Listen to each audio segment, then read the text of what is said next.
¿Cuántas muertes aquí? 4, 3, más. Es que lo que pasa es que te está vengando porque han matado a tus amigos. Hermano. Mi hermano también. Bueno, peligroso, amenazante. Cada tatuaje significa un compañero muerto. Y en Venezuela, su tierra natal, su cabeza tiene precio. Así fue el interrogatorio policial a uno de los 5 delincuentes detenidos en Plaza Norte e integrante de una sanguinaria organización criminal en su país. Buenas noches, esto es 90 a las 11. Y el juez supremo César San Martín también le pidió favores a Walter Ríos con el coloquial hermano, la palabra más repetida en los audios de la vergüenza. Yo pues ya el escrito está desde hace 2 semanas, desde que se levantó ya desde que se superó las vacaciones, y te pido eso, pedir a la jueza. Ya, no hay problema, doctor. Hermano, al toque. Cuando estoy en esa Sí. Un nuevo audio revela que el vocal presionó al expresidente de la Corte del Callao, ahora detenido, para agilizar un caso personal vinculado a su hermana. Incluso le da el número de expediente. Ríos accede encantado a su pedido y le dice que está en eso, que no se preocupe. Ya estamos con Jorge Malbor. ¿Y cuál ha sido la defensa del juez San Martín ante este audio que fue revelado hoy? Jorge. No hay ninguna ilegalidad y las palabras acuñadas, hermano y presionar, básicamente son frases, expresiones coloquiales. Es la defensa primaria del juez supremo César San Martín. Daremos más detalles, por supuesto, más adelante. Ya una semana de su captura reaparecen los empresarios amigos de todos. Saben quiénes son, ¿no? Antonio Camayo y Mario Mendoza. Estos empresarios investigados dentro de la banda Los Cuellos Blancos del Puerto fueron conducidos a la DIRINCRI del centro de Lima para que los peritos de la policía compararan sus voces con las de las interceptaciones telefónicas. Es culpable, es inocente. Lo acusa falsamente. Y un hombre fingió su propio secuestro para cobrar un millonario rescate. El sujeto aprovechó un viaje del cuñado, conocido como el Rey del Arroz, para robarle 80.000 soles de su negocio. Luego justificó el gasto fingiendo haber pagado un rescate para sí mismo. Fue capturado junto a un taxista cómplice. Creativo para el mal.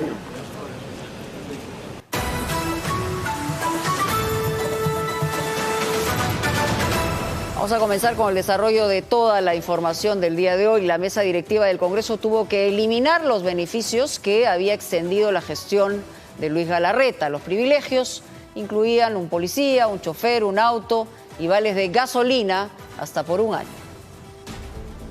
La indignación de la ciudadanía fue tal que los beneficios para la ex mesa directiva fueron anulados.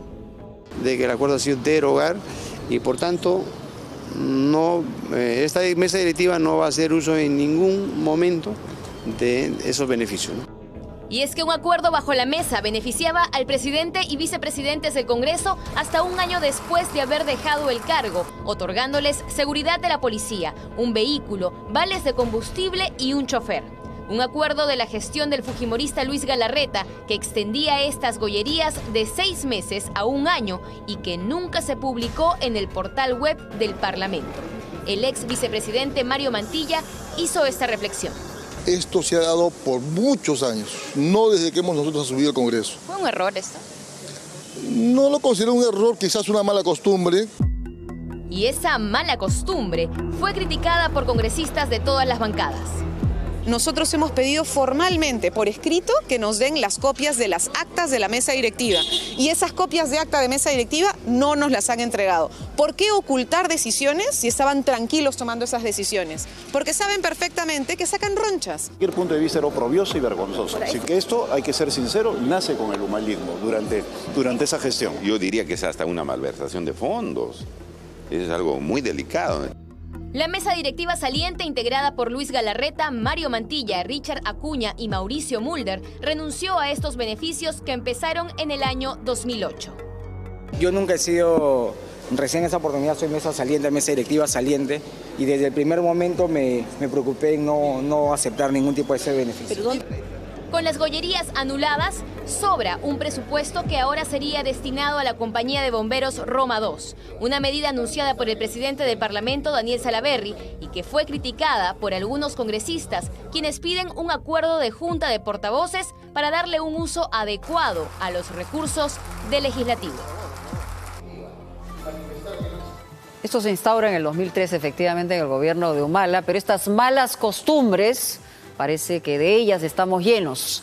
Y a propósito del Congreso, una funcionaria designada por la Contraloría ha asumido la Oficina de Control Interno del Parlamento.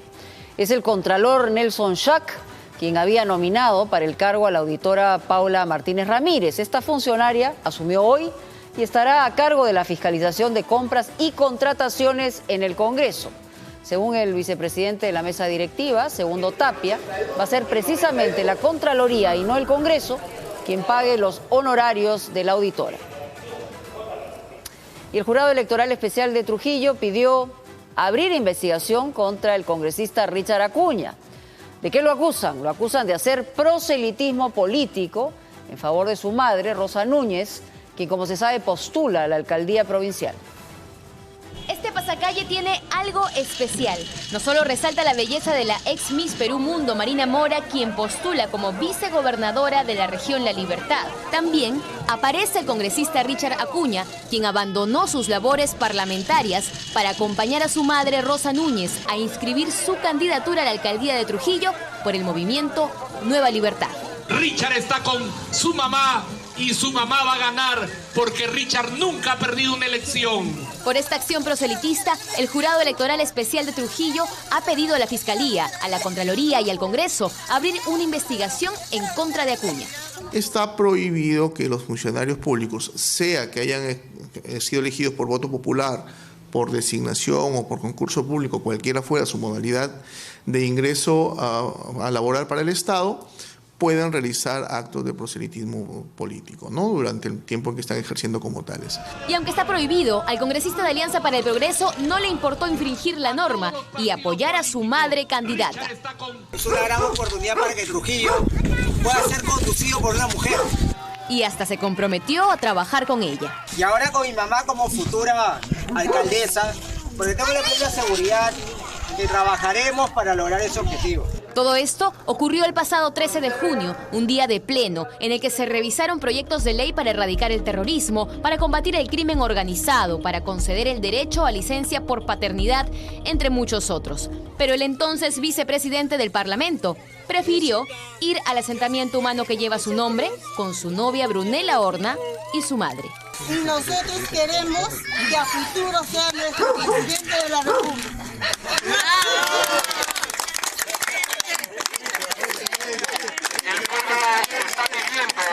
Luego de darse un baño de popularidad, justificó así su participación en campaña. Antes de ser político soy hijo, antes de ser político soy papá, y antes de ser político tengo algunas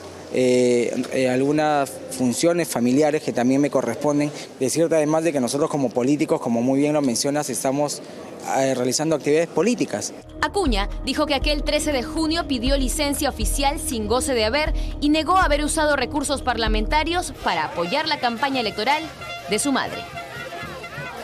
Muy importante que la apoye, pero en su casa, dentro de su casa, no haciendo proselitismo.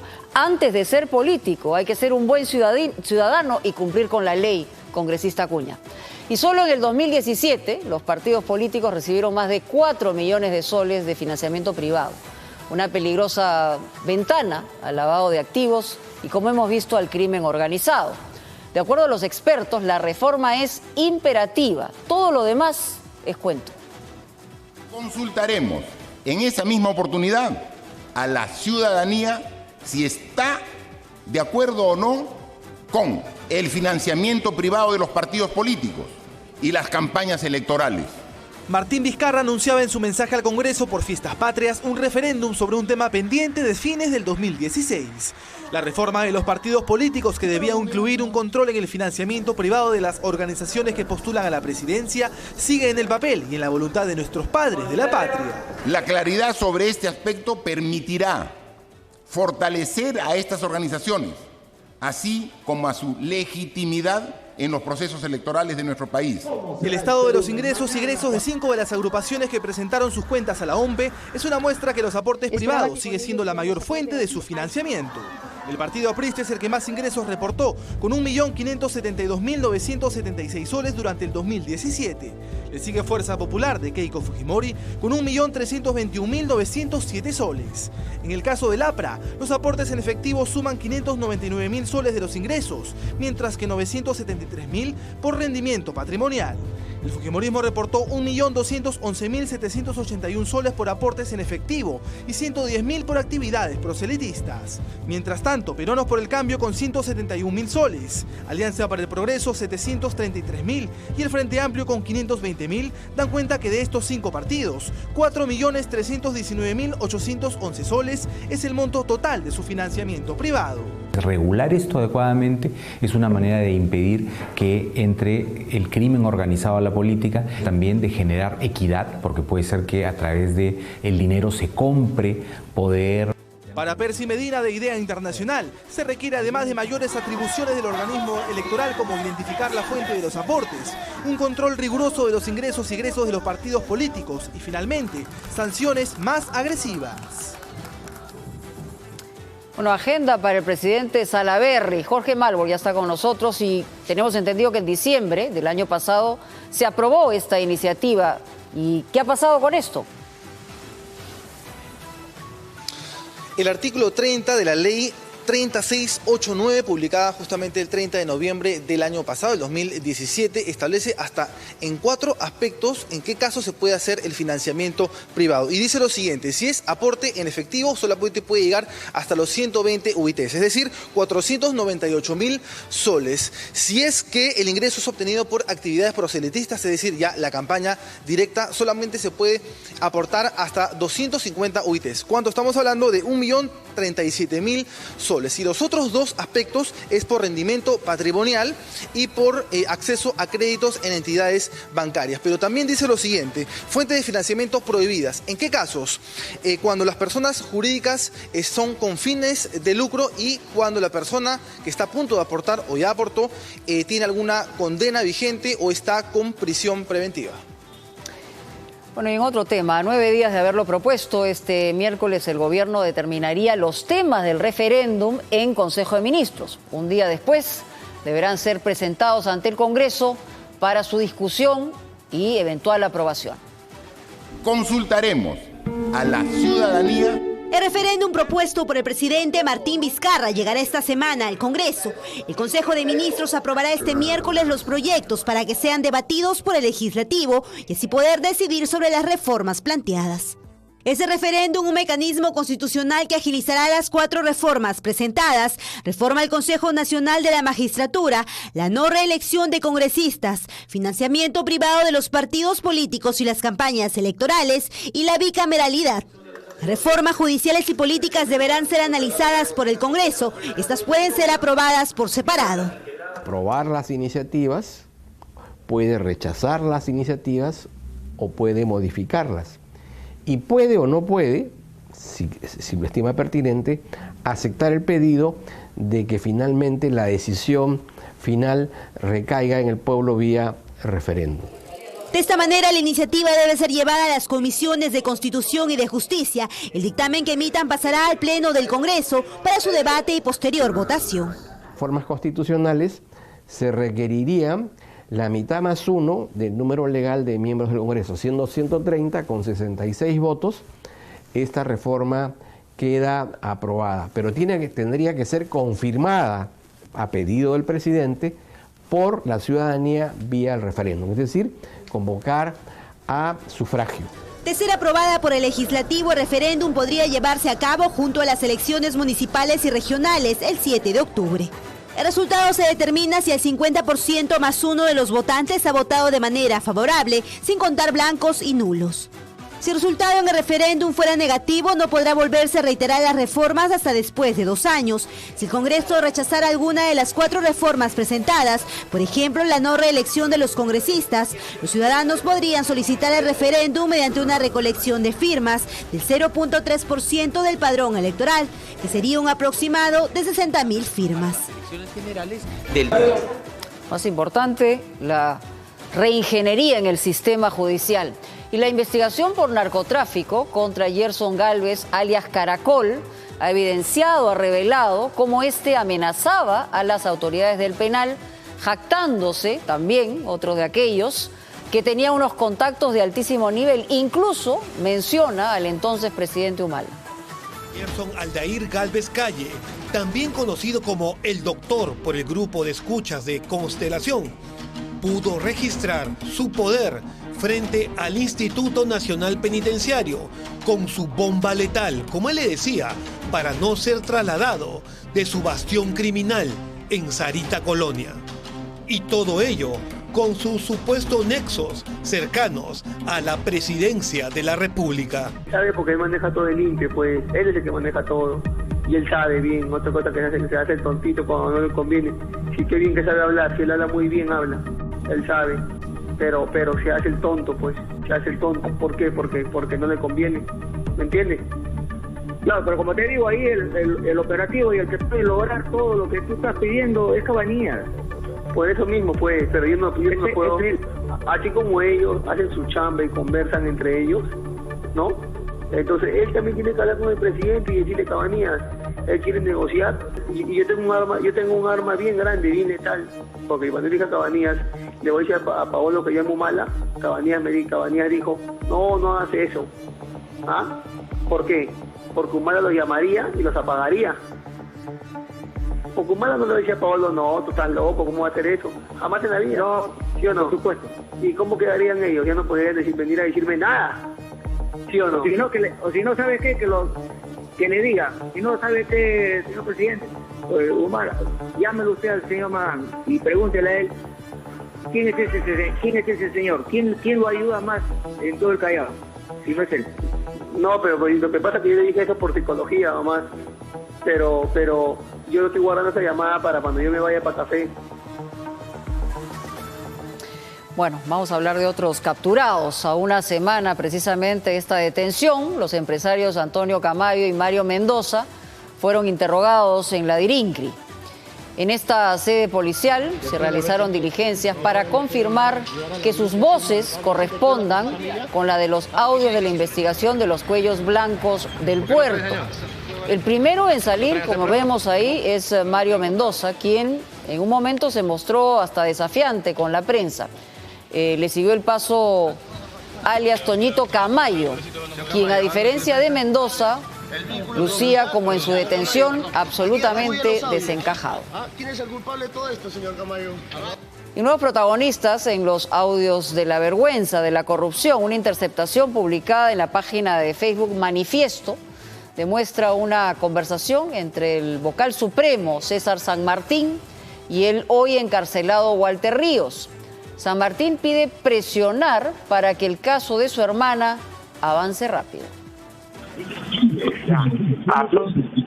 Doctor, ¿cómo está? Qué gusto saludarlo. Hola, ¿cómo estás, hermano? Te llamo del tema de mi hermana, como sabrás, que ya confirmó la resolución que declaran la interdicción ya en el cuarto juzgado de familia. Correcto. Y hasta ahora no se remite la comunicación a SUNAT y a RENIEC para la inscripción. Correspondiente. Yo pues ya el escrito está presentado hace 2 semanas desde que se levantó ya desde que se superó las vacaciones. Y te pido eso, pedir a la jueza. Ya, no hay problema, doctor. Hermano, fíjate al toque. cuando estoy en esa posición. Sí, 35-25-2017 es el cuarto juzgado. Sí, lo tengo acá anotado, no se preocupe, por favor, doctor. Pues hermano, presione eso para que son cojudeces que salgan para yo trabajar el tema. Ya, doctor, te agradezco, hermano. No, encantado. Hasta luego. Un abrazo. Un vocal supremo llama al presidente de la Corte Superior para que agilicen un expediente que estaba en manos de otro juez. Y lo que dice la ley de carrera judicial habla de las faltas graves, ¿no? Es la 29277, el artículo 47. Y efectivamente, como falta grave, está el número 15, abusar de la condición de juez para obtener un trato favorable o injustificado. Sanciones, puede ir desde una amonestación hasta una destitución. Y estamos hablando de falta grave. Jorge Malbor, tú pudiste hablar con el magistrado supremo esta tarde. ¿Qué cosa te dijo?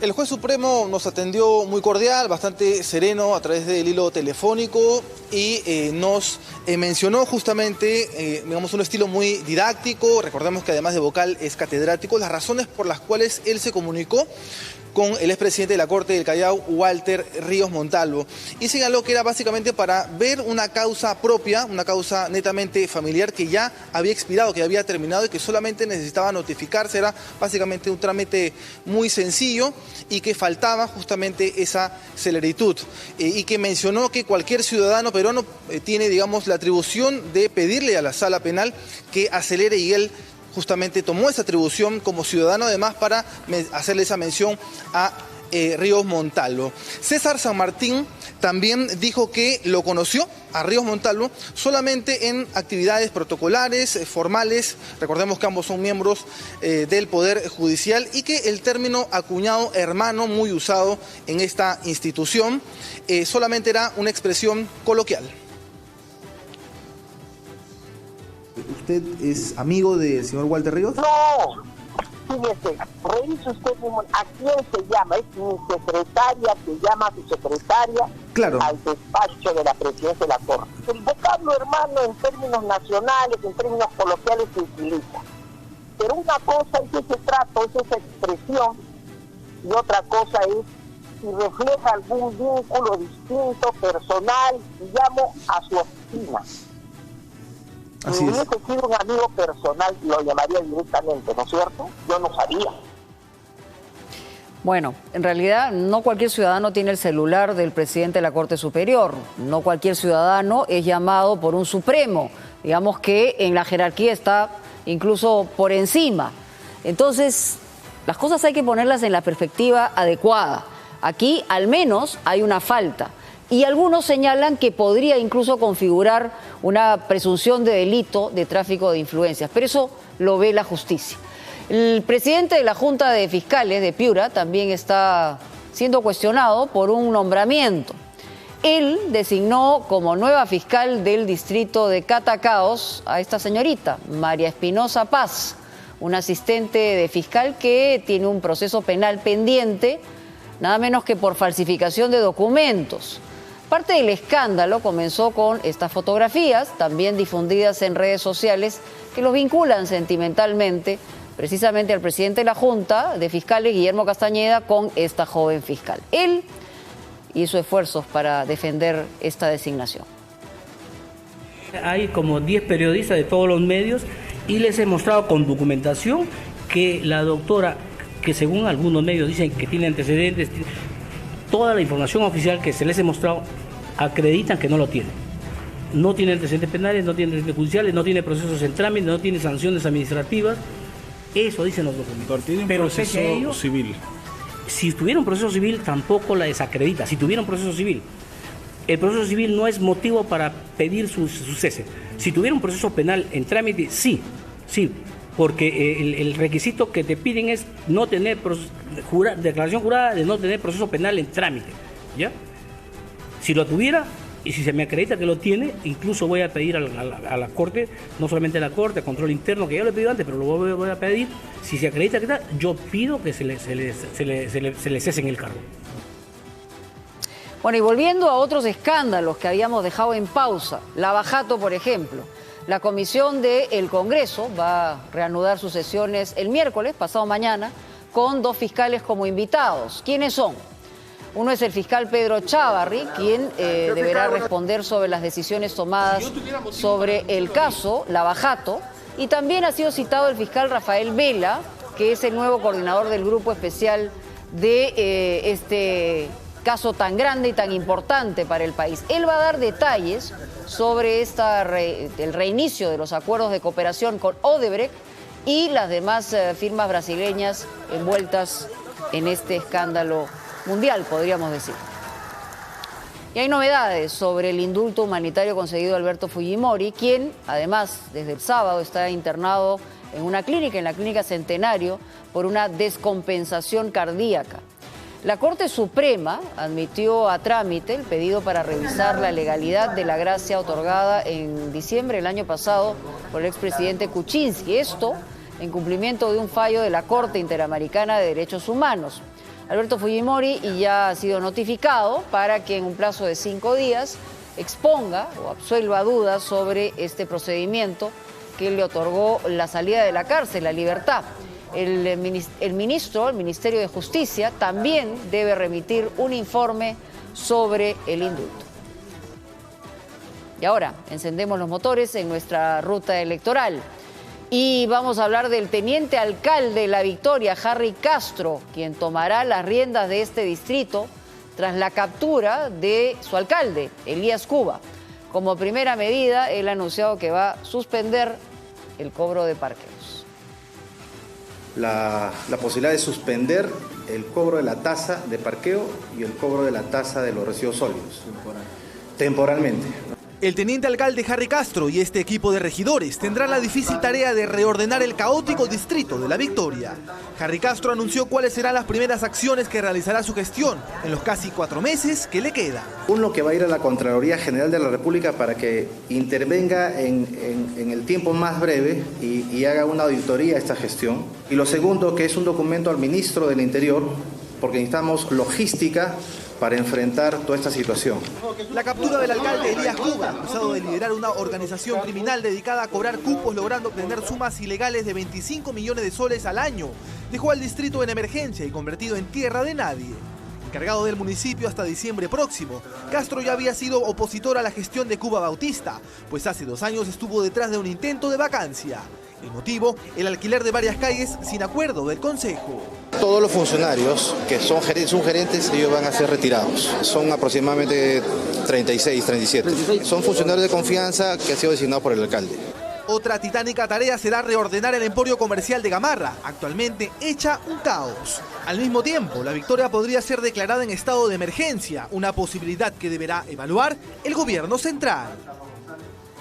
Ahora, es evidente que la gangrena no se cura con un curita, ¿no? En realidad, a mí lo que me preocuparía es que aquí se ha puesto en signos de interrogación todo el sistema dentro de La Victoria. Y no solamente es Gamarra, es el mercado de frutas y es un sistema de lotización de la corrupción. Aarón Rodríguez, que está con nosotros, yo te preguntaría si hay alguna garantía para que el teniente alcalde haga lo que tiene que hacer, esta reingeniería que necesita La Victoria. Bueno, esa pregunta podemos responderle indicando una información precisa. Harry Castro ha sido trabajador de la empresa Elías Cuba e Hijos SAC desde el año 2011 al año 2014, empresa dedicada a la venta de artículos de ferretería por minorista, ¿no? Él indicó que se ha encargado de la asesoría de exportaciones y que renunció en octubre del 2014 justamente porque iba a asumir ya funciones como regidor de la municipalidad.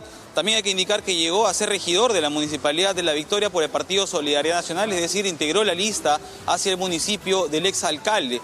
Pero él se ha encargado de deslindar cualquier responsabilidad. ¿Cómo? Ha dicho que ha renunciado al Partido Solidaridad Nacional. Además ha contado que él mismo integró una comisión encargada de fiscalizar las irregularidades en la gestión pasada, integrada por otros regidores de la municipalidad, cuyo informe final arrojó las mismas conclusiones que los informes de la Contraloría y que la Fiscalía.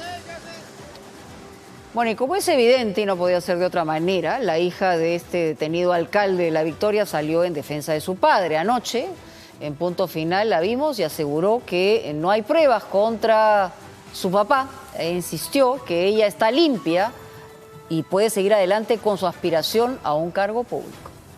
Tú sabes que la Fiscalía tiene audios, tiene escuchas en donde se oye a tu padre hablar con otras personas, transando otras personas el cobro de cupos. Eso es totalmente falso.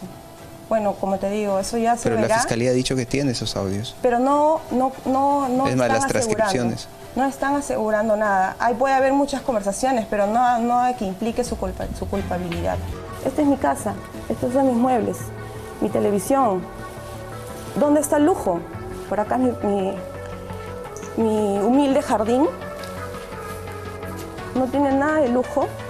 Y esta es la famosa caja fuerte que dicen que han encontrado plata, que es totalmente falso. ¿Qué encontró la policía? Nada, arañas. ¿Todavía tienes intenciones políticas? Bueno, yo estoy totalmente limpia. No hay nada que me pueda frenar a mí participar activamente de cualquier partido político. Yo por el momento he estado participando con el partido Podemos Perú. ¿Pero tienes intenciones políticas? ¿Por qué no? Yo estoy limpia. Yo no tengo nada que temer y no tengo por qué agacharme. Yo algún día, de repente más adelante, pueda yo participar, pero... ¿Te animarías de postular de alcaldesa de La Victoria? Bueno, sería acá unos años para poder madurar, ¿no? Yo también soy consciente que tengo que aprender muchas cosas. Bueno, y la ruta electoral también nos lleva a otras regiones. En Arequipa, un candidato a la alcaldía provincial fue sancionado con más de 120.000 soles de multa por repartir cerveza en un acto proselitista. Uno a uno entregaba las botellas de cerveza. Pretendía calmar la sed de quienes miraban un partido de fútbol bajo el caluroso sol arequipeño. Quien la reparte es Omar Candia Aguilar, un candidato al municipio provincial de Arequipa. Este bondadoso acto le ha costado la sanción de 30 unidades impositivas tributarias. La sanción se está poniendo porque en este caso esto se habría dado dentro de un evento que no tenía en este caso, me refiero a un evento político respecto al señor Candia. La resolución por sí sola expresa sus fundamentos, ¿no?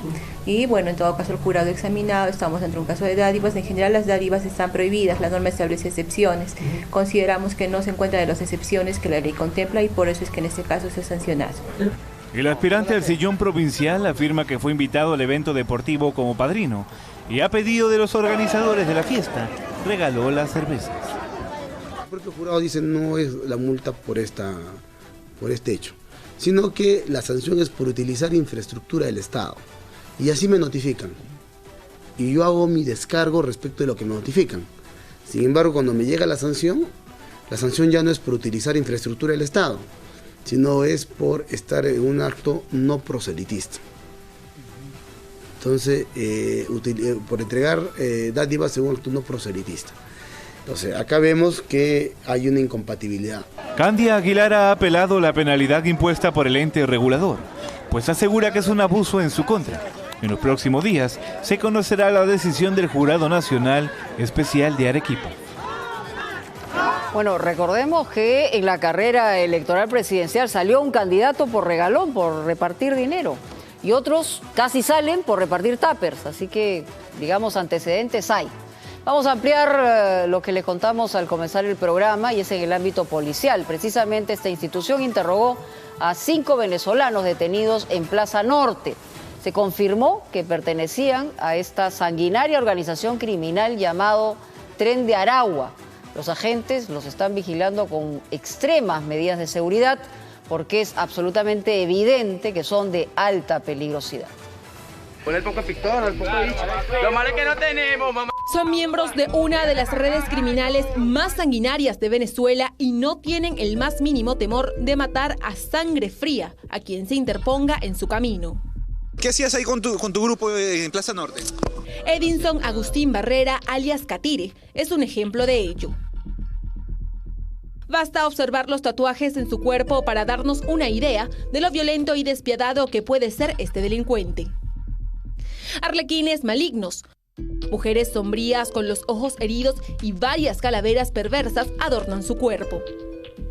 Los dados dibujados en su piel muestran el gusto por Catire de dejar al azar su destino o la vida de quien se le atraviese. Rostros tatuados que dibujan la oscura personalidad de este joven de cabellera rubia. Un criminal con al menos 6 asesinatos y quien le gusta presumir y fotografiarse con las cabezas de sus enemigos. Ante los policías que lo capturaron junto a toda la banda el viernes último, dice no recordar a cuántos ha matado. ¿Cuántas partes tienes? 4-3, más. Lo más horrendo es que estos maleantes presumían de sus crímenes grabándolos en videos que luego subían a las redes sociales, como este que encontramos en YouTube. Pon el poco pictón, el poco bicho. Lo malo es que no tenemos, mamá. Légate para acá, gallo. Luciendo sus armas y las cabezas de sus víctimas como trofeos de guerra. Estos delincuentes acusan a supuestos socios peruanos de pagarles para cometer el asalto a un banco en Cantacallao. Los peruanos, porque ellos son los que están financiando a uno. Ellos son los que ponen a uno a robar. Estos integrantes del Tren de Aragua eran buscados por la policía de su país. Las autoridades peruanas sospechan que habrían más delincuentes venezolanos de esta banda que estarían libres en nuestro país, dispuestos a cobrar por extorsión. Bueno, los juzguen, los sentencien y que los devuelvan a su país, a la cárcel de su país. Y esta peligrosa organización comenzó, increíblemente se lo vamos a contar así, como un sindicato de construcción.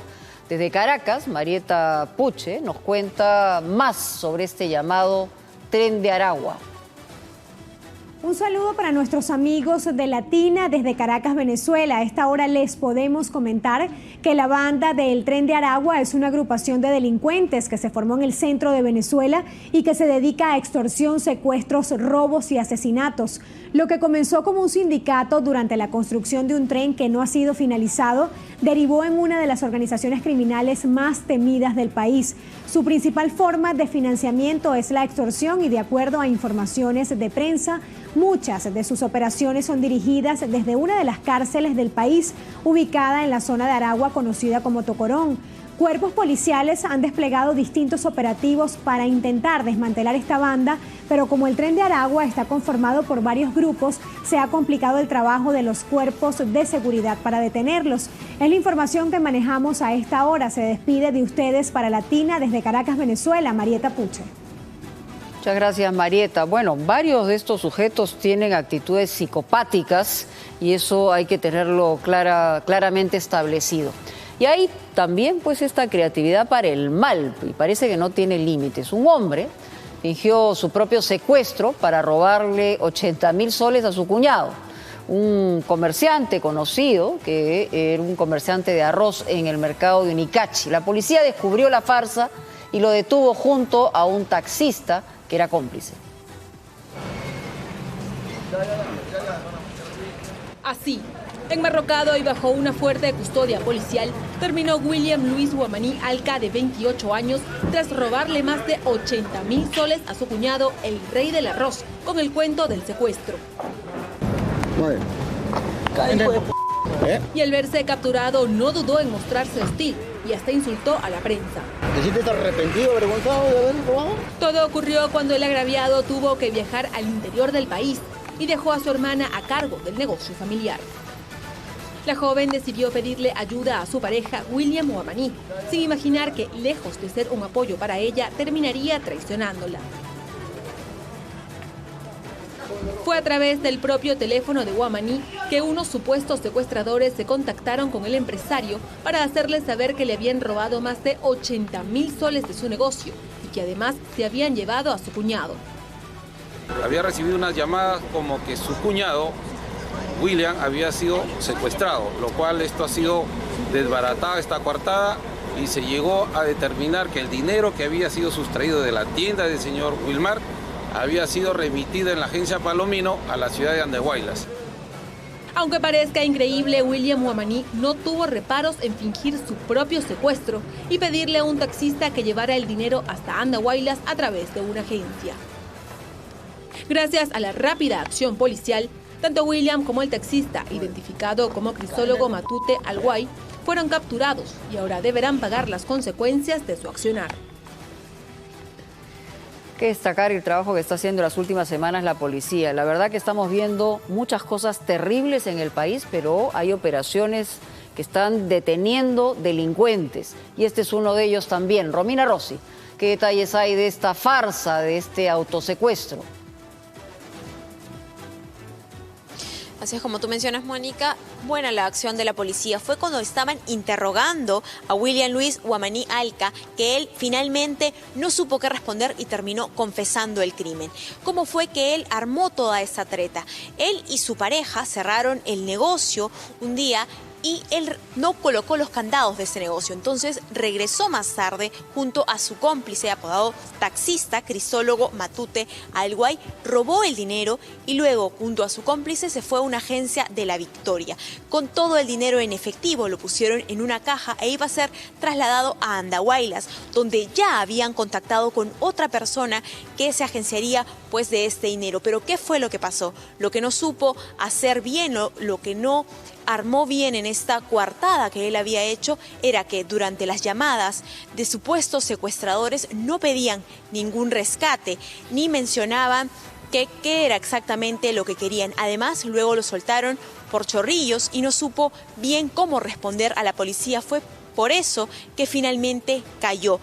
Como dicen, el pez por su propia boca cae. Así que así fue que la policía, cuando lo interrogó, terminó confesando su delito y también pudieron capturar a Crisólogo Matute Alguay, su cómplice. Faltaría nada más que en Andahuaylas se ubique a la persona que iba a recibir este dinero para que la banda sea capturada en pleno. Vamos a regresar a La Victoria porque hay un tema gordo. A pesar del anuncio que se hizo de suspender el cobro de estacionamientos, parqueos, el control por esos espacios está dando paso a una guerra entre los bandos en Gamarra. ¿Qué es lo que ocurre? Ahora están buscando quién será el número uno para que sigan cobrando ilícitamente. Por eso yo decía, mocos por babas en realidad no debería ser parte de la solución. Un comerciante fue desfigurado esta mañana por resistirse a pagar un cupo de 250 soles.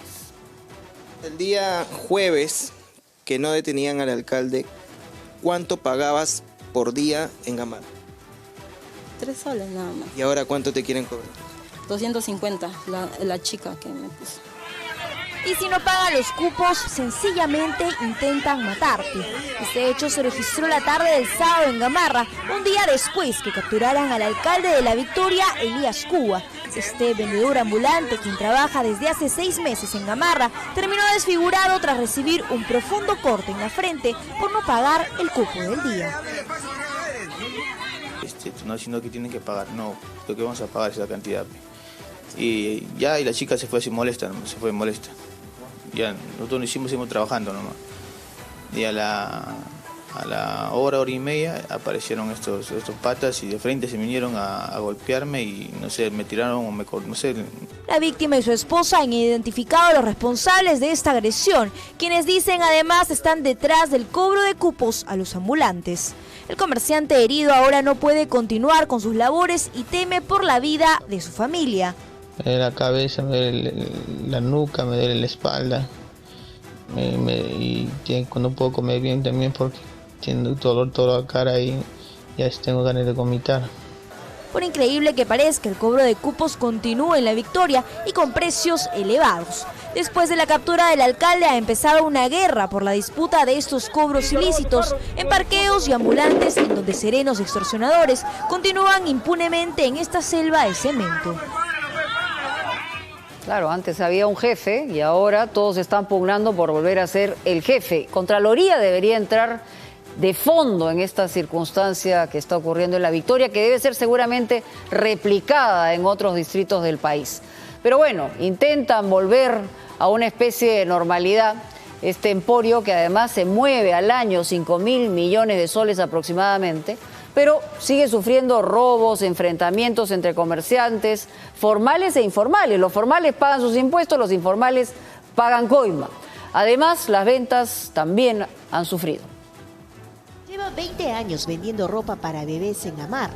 El señor Victoriano Cortés, con su puesto de venta formal, ha sacado adelante a su familia, pero ahora se perjudica no solo con la presencia de ambulantes, sino con la poca afluencia de compradores al emporio, tras el escándalo de corrupción en el municipio de La Victoria que ha desatado enfrentamientos entre formales y ambulantes, que pagaban entre 2 y 30 soles por apoderarse de una parte de la vereda y pistas de Gamarra. Que la gente ya no viene porque a veces con este laberinto que se escucha por la televisión, todo eso, entonces ya la gente ya no viene. Entonces, todo eso necesitamos bastante seguridad, bastante de la policía. Sin duda es de preocuparse. 30% menos de venta que de seguir igual Victoriano no podrá pagar el sueldo a su trabajadora. En el caso de Sujei Tapia, se ve afectada con un 40% menos de ventas en su local ubicado en la avenida Gamarra. Debido de todo eso que ha pasado con lo del alcalde, se ha generado aún más delincuencia porque aún los serenazgos están sueltos pues de las suyas. Así, han intentado robar en varias tiendas acá en Gamarra a raíz de todo ese problema. El público teme los enfrentamientos y robos entre los vendedores que pugnan por un espacio en la calle. Y ese temor se ha reflejado en la reducción de ventas en Gamarra. Así. Tienen miedo de venir ya, claro. Por lo que uno también, los serenazgos mismos están involucrados ahí. La gente tendrá miedo de venir pues a Gamarra por lo que ha pasado. Durante la mañana, por algunos momentos, el panorama de Gamarra luce con menos ambulantes por la presencia de serenazgo y algunos policías. Muchos ambulantes han preferido mudarse a los alrededores de Parinacochas y en las tardes regresan nuevamente a apoderarse de las calles de Gamarra. Y por supuesto debemos perseverar en nuestra campaña contra el plástico. ¿Sabe usted qué uso puede darle a las botellas? Algunos emprendedores hasta fabrican bolsos para reciclarlas. ¿Se imagina que esas botellas vacías regadas en las calles o en las playas se conviertan en nuevos productos amigables con el medio ambiente?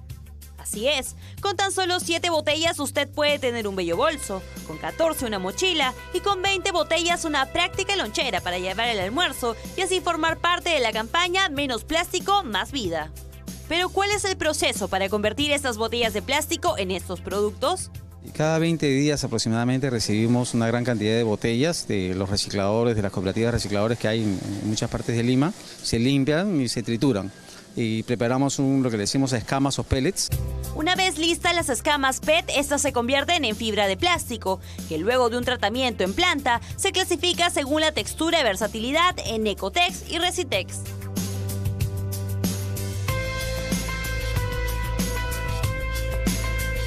Lo demás queda a la creatividad. Bolsos, macetas, portalaptops, un verdadero abanico de posibilidades. ¿Cuánto tiempo de vida tiene una bolsa hecha de material? En realidad tiene muchos años de vida, depende obviamente del uso que le damos. Yo tengo productos que los uso personalmente que tienen 3 años, ¿no? El costo es muy bajo y la duración está bien de acuerdo a ese uso, ¿no? Y se creía que por tratarse de materiales reciclados no eran resistentes. Aquí la prueba. Cada una de estas pesas pesa 2,5 kilos, ¿no? Y bueno, 2,5 kilos, cualquier bolsa la aguanta, no hay ningún problema. Este ya son 5 kilos, que esto es normalmente lo máximo que las personas cargan cuando van a comprar algo, no cargan más de esto. No puedes caminar con más de 5 kilos, ¿no? Pero incluso más que eso se puede. Sí, más, claro. Ya si quieres cargar ladrillos, también te sirve, ¿no? No tienes ningún problema, ya se hace cada vez más difícil, ¿no? Así que cada vez que esté por tirar una botella al suelo o no colocarla en el tacho de productos de plástico, piensa en los miles de productos en los que esa botella puede convertirse y el impacto positivo que tendrá en el cuidado del medio ambiente. Y vamos a Brasil. Allí la inmigración venezolana también se ha desbordado y las autoridades ordenaron el cierre de la frontera con ese país. Esta decisión, que aún no se hace efectiva, suspenderá el ingreso de inmigrantes venezolanos a la ciudad fronteriza de Roraima. La medida será temporal mientras se busca trasladar a los venezolanos a diferentes ciudades, pues Roraima ya no tiene capacidad para recibirlos. Luego de abarrotar los albergues, los inmigrantes han tomado plazas, parques y hasta centros deportivos. Y en las últimas horas, el ingreso de ciudadanos venezolanos también ha aumentado en el Ecuador. Miles de inmigrantes están desesperados, están saliendo corriendo del país. Llegaron al paso fronterizo de Rumichaca debido al temor de un posible cierre de la frontera con Colombia.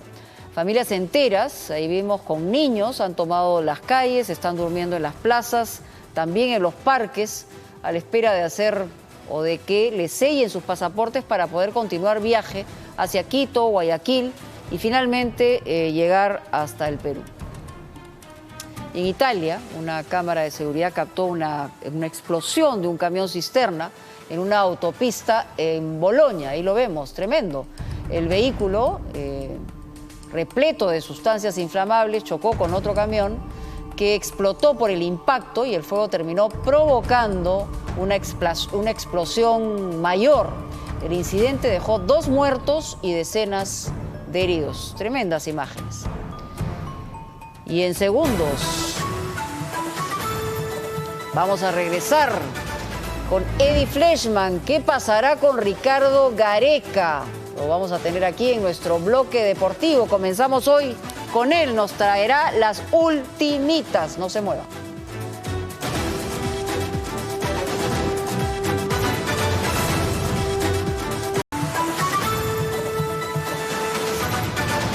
Bueno, lo anunciado, ya estamos con Eddie Fleischmann aquí con nosotros en el bloque deportivo y la pregunta, Eddie, de cajón es, Dios mío, ¿estamos a 10 minutos, a 15 minutos de Ricardo Gareca firme o no firme? Estamos a un mes, Mónica, ¿cómo estás? Buenas noches a la audiencia.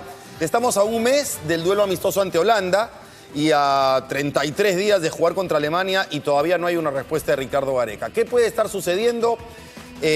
Digamos, está deshojando margaritas, los términos económicos están resueltos, el blindaje a la selección nacional también, ha quedado bastante claro a partir de la conferencia de prensa de Juan Carlos Oblitas. Yo creo que hay temas todavía por resolverse, de manera que Gareca tenga la garantía de que el área administrativa no va a meter mano en su terreno de decisión.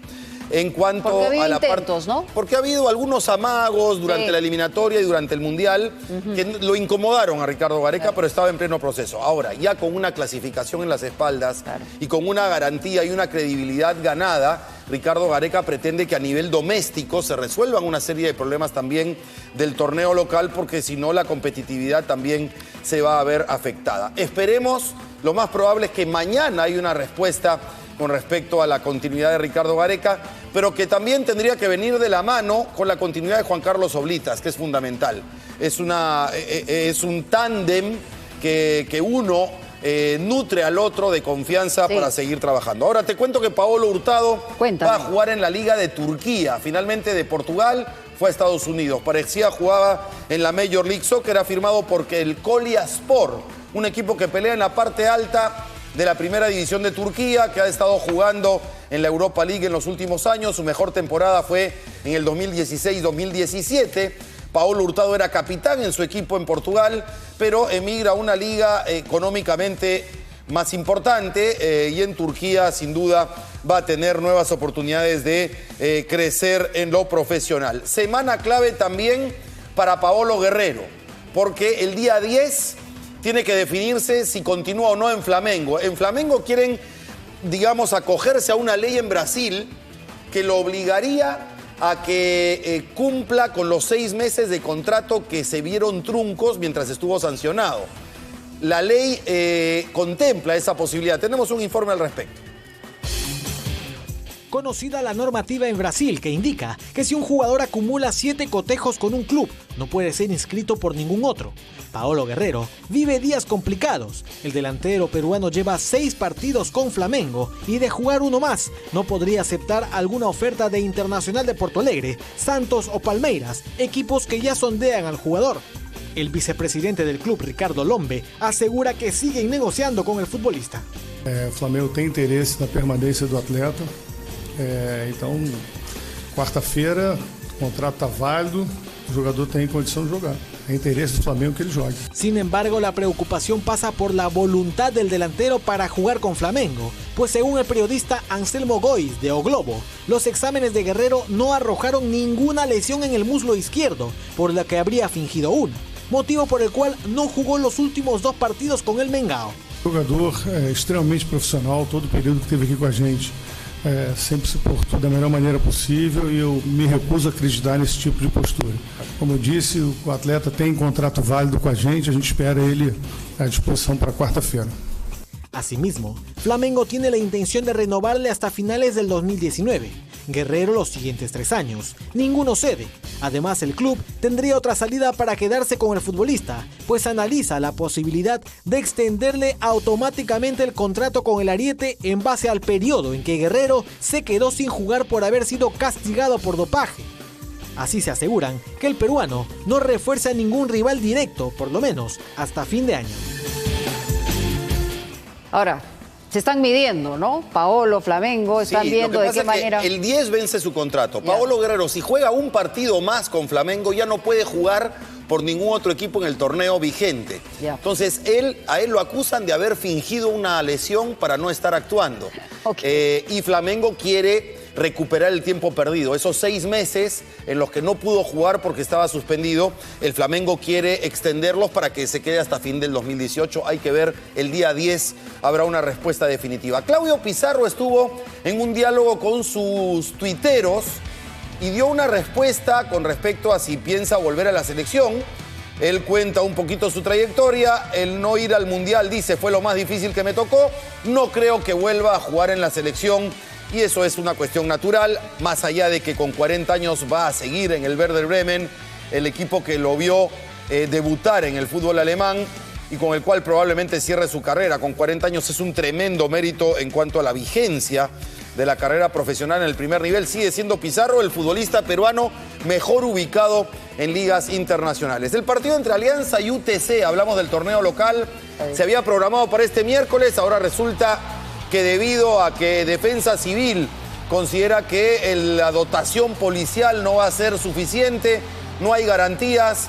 Lo cierto es que debajo de la decisión de que se postergue la Alianza UTC, se sospecha que le quieren dar descanso a Alianza para que juegue el clásico sin problemas el fin de semana. Muy bien, el sábado entonces se juega Alianza. Alianza va a llegar descansadito porque no juega a mitad de semana. Estás con azul y estás con crema. Bueno, es que hay que estar bien. Pues, está bien. Hay que ser objetivo. Está bien, hay que ser equilibrados. Pero mi corazoncito es blanquiazul. Ajá. Sí. ¿Sí? Sí. ¿En serio? Serio, serísimo. Bueno, vamos a ver el lunes qué nos deja el clásico. Vamos a ir a... Nos vemos mañana, ¿no? Por supuesto, hasta mañana, Eddie. Muchas gracias. Vamos a una pausa, ya regresamos.